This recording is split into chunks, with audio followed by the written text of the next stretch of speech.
Oi, gente, tudo bom? Nesse vídeo aqui vai ser bastante polêmico, né?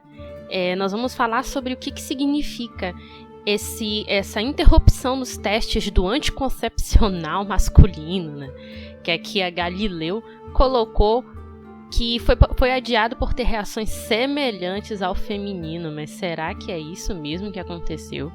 Bom, quem escreveu essa matéria foi alguém chamado Bruno Viano, que eu não sei quem é, e, enfim, a matéria, como é que a gente pode dizer? A matéria, ela tá bem clickbait, sabe? Bem sensacionalista. Vem falando aqui que os efeitos colaterais que foram registrados foram bruscas, né? Variações bruscas na libido, maior tendência a desenvolver depressão, dor excessiva no local da aplicação, acne, alterações de humor. E que, por conta disso, os testes haviam sido parados, né? Porque houve uma taxa de desistência, né? Houveram 320 homens entre 18 e 45 anos que participaram desse teste. E aqui, olha só, 20 desses participantes originais haviam deixado o experimento por não suportar os efeitos colaterais considerados moderados. Mas será que foi isso mesmo que aconteceu? Olha só, gente, a Galileu, ela é conhecida, não é de hoje, por postar besteira no site deles. Eles postam muita besteira. E aqui, quando você vê, inclusive tem um comentário aqui ridículo dessa moça, que é Elizabeth Lloyd, que é professora de Indiana, e ela não tinha envolvimento com o estudo, né? Ainda bem que eles ressaltaram aqui a própria falha deles, eles colocaram uma aspa de alguém que não está dentro do estudo. Ela colocou aqui que entre 20% e 30% das mulheres que tomam pílulas anticoncepcionais sofrem de depressão e tem que tomar medicação para isso. Esse estudo foi interrompido após apenas 3% dos homens relatarem sintomas do problema. É chocante. Mas será que foi isso mesmo que aconteceu, dona Elizabeth Lloyd? Bom, vamos aqui às fontes, porque fonte é uma coisa importante, né? Vou deixar linkado aí para vocês esse texto maravilhoso do site Vox, né, que em tradução literal pode ser ainda não temos um anticoncepcional masculino, mas não é porque eles são fracos, né? Que foi escrito lá pela Julia Bellows e é maravilhoso, gente. Ela fala tudo o que tem que ser falado sobre esse artigo. Temos aqui também o artigo original da pesquisa, gente. Olha só, o artigo original da pesquisa, 10 páginas, fácil de ler, até mesmo se você colocar no Google Tradutor, você consegue entender o que eles estão falando, caso você não saiba inglês. E foi publicado lá na Present Doctrine. Tá de graça, gente, é só procurar. Tem um post aqui maravilhoso do Roberto Takata. Queria até agradecer ele por ter deixado eu citar aqui nesse vídeo. Tem esse texto que está em português, lá do Free the Essence, escrito por Caluan Bernardo, e ele escreveu muito bem, ele está falando aqui também tudo direitinho, o que aconteceu. Temos, olha só, esse que é o que eu vou usar para fazer algumas comparações, o estudo mais recente sobre um tipo de anticoncepcional feminino, que foi feito ali entre 2010 e 2011, que a gente vai usar aqui para fazer algumas comparações. Tem esse outro texto lá do The Globe and Mail, aqui também que eu vou deixar linkado para vocês. Tem uma postagem que eu fiz no Facebook, super indignada, que já foi super bem compartilhado, né? 176 compartilhamentos, eu espero que continue. Tem esse outro texto aqui da NHS Choices, que também esmiuça tudo, fala tudo. Se você botar aqui para traduzir, você consegue entender o que eles estão falando. E aí, agora a gente vai ver o que foi que aconteceu, né?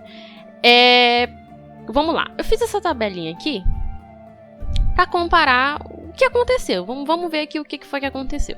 Temos aqui os sintomas, a porcentagem relatada em homens nesse estudo do anticoncepcional masculino e a porcentagem relatada em mulheres para estudos de novos anticoncepcionais.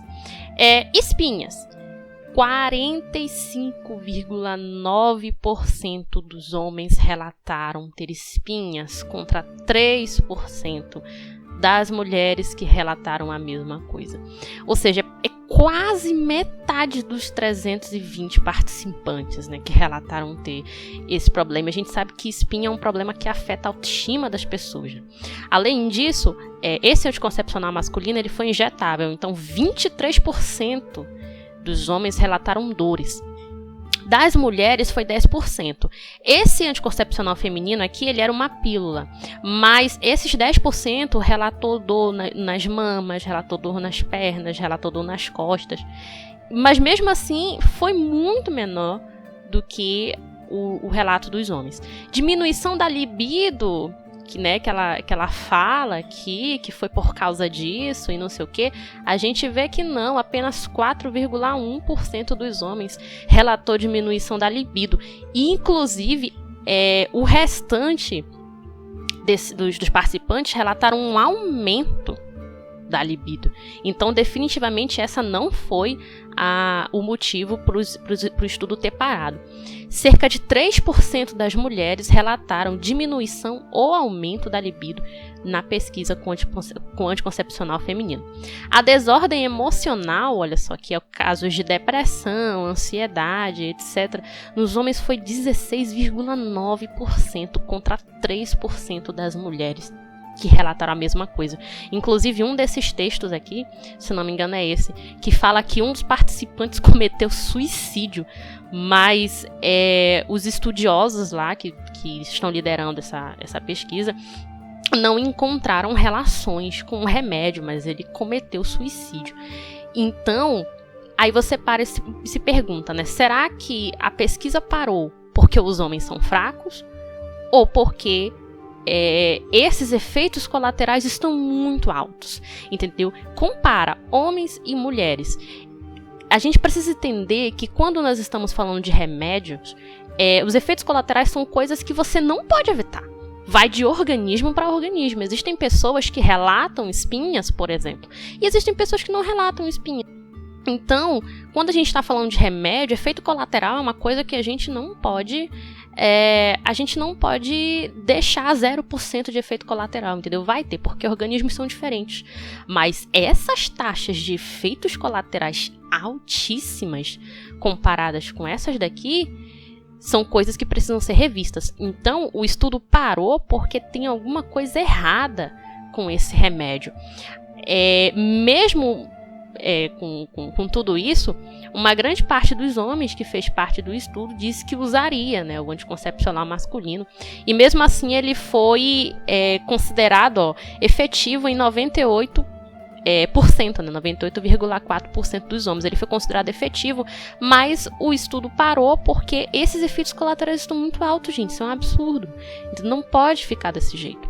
Então, infelizmente, o Roberto Takata ele até falou aqui, né, da Anna Rhodes, que foi o texto que estourou, né, que foi o texto também que a Galileu se baseou para escrever isso daqui, né, escrever a matéria clickbait deles.